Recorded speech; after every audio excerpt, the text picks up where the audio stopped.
What's up, YouTube? This is Sal from Bitter Locos Woodworks. I had a little video here on if you don't have a router table, which I don't, how to use your CNC to use it as a router table, sort of. So let me show you on this video what I did. Thank you.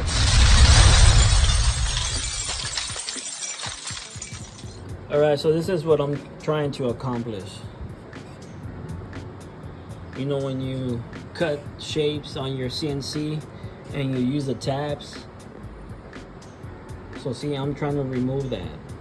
And I guess the easiest way, it will be on the router table, but I don't have one, so I'm gonna use my long mill CNC to do that. So let me show you what I did.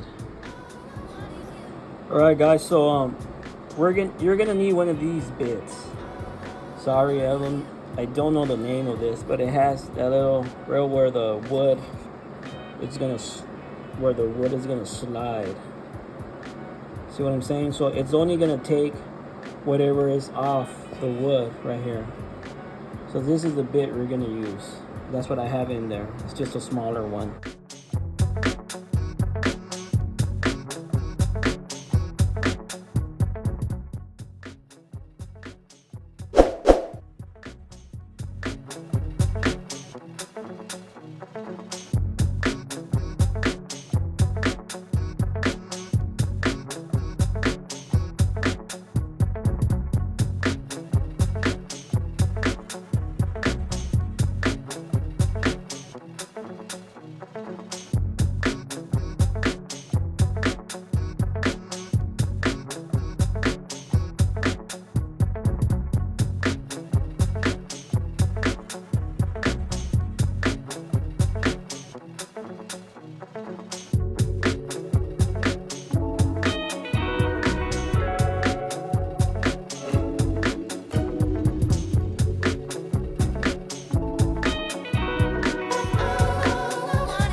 There you go, guys, a quick tip on how to use your CNC machine as a router table if you don't have one.